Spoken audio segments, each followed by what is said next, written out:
Well, meantime, 2/3 of people in the UK have some sort of debt now weighing them down. Latest figures from Aviva also show 1 in 7 feel like their financial situation is out of control or that they've got no way of clearing outstanding payments. Matt Dronfield joins me now, Managing Director of Debt Free Advice, which is a partnership of charities that provide free expert advice to individuals with problem debt. Matt, good morning. Good morning. Good to get you on the line. Thank you. Given then the cost of living crisis clearly remaining a crisis for many, many households, we probably shouldn't be too surprised perhaps that lots of people's financial circumstances are now looking very, very bleak. Unfortunately not, and we have seen this. So since the beginning of just this year, we've seen a 48% increase in the number of people turning to us for that free and impartial advice. And it will come no surprise to anybody listening that one of the biggest drivers of that is energy bills. Our service has seen a 47.4% increase with customers coming to us with gas arrears and a 44% increase in those coming to us with electric arrears. And that's in addition to the 1 in 5 customers that are already on a prepayment meter, adding further financial strain to their situation.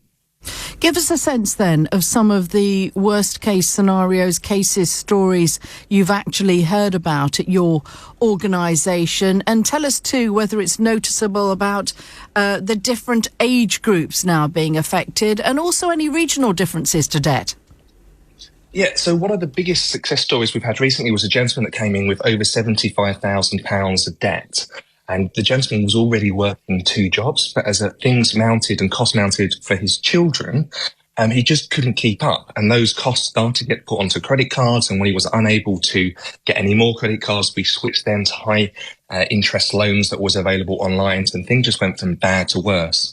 Fortunately, our advisor was able to work with him and write most of those debts off to make his monthly repayments much more affordable.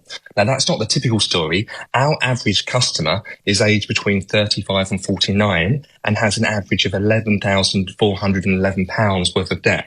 What's concerning for us is actually the average number of debts people come to us with has risen from 1.4 pre-pandemic to 3.9 post-pandemic. And what that means kind of in real terms is every day for those customers, there are more and more people ringing up, chasing payments, writing letters that can be quite worrying with some of the language used and maybe even bailiffs knocking on the door.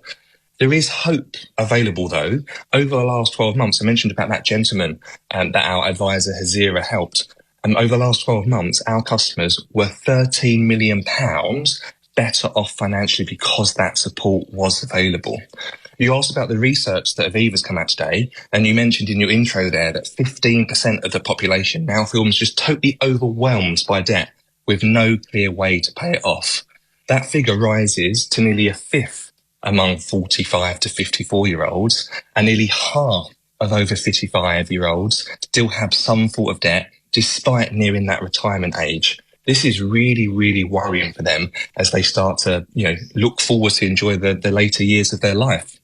We've heard today, haven't we, Matt, about the ongoing discussions, certainly the government, key figures like the PM, the Chancellor, talking with food retailers, manufacturers to try and bring down the cost of ever-rising food staples. Do you think much more could be done, though, that they need to be widening it out to those struggling with ongoing debt in this cost of living crisis, that perhaps they could be doing much more? So we do need to acknowledge the government's steps to address the cost of living crisis so far with the payments made earlier this year and last year as well. However, the statistics tell the story for themselves, right? If we've seen a 48% increase in those turning to us for debt advice, and those stats from Aviva out today with so many people not seeing a way forward, there's clearly more that needs to be done. There's things that we suggest we should look at again. The government should consider expanding the eligibility criteria and go back and increase the payment amounts to better support those in need. As much as the food bills are increasing as much, the top 3 debts customers come to us with are all to do with housing, rent or mortgage arrears, council tax arrears, as well as the utility bills that we've already spoken about. Housing costs, especially in our big cities like London, Birmingham and Manchester, are the number one reason why people are turning to debt. We should focus on long-term solutions like addressing the housing crisis, energy prices, promoting job growth, as well as increasing access, as I said, to that affordable housing. We also need to encourage the government to work really closely with charities like ours that partner to deliver debt-free advice, as well as local councils and communities to create what's really important is that tailored support programs. It's not a one-size-fits-all model. We also need to emphasise the importance of mental health support in addition to financial assistance, because far too many customers, when they're in that financial pickle, don't know where to turn and actually consider, worst case scenario and ending everything. And certainly won't be helping lots of people, lots of homeowners, mental health, I should imagine. The news in recent days that the Bank of England might not be stopping when it comes to interest rate hikes. And we all know what happens then, don't we? We do. And we've seen, 14 consecutive interest rate rises now from the Bank of England?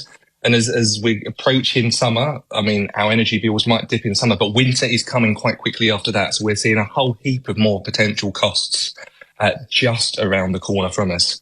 Earlier this week, Ofgem announced the lower cap on energy bills, but in real terms, although the bills are going to drop by 17%, which means for every £100 people pay today, they're going to pay about £85 a month.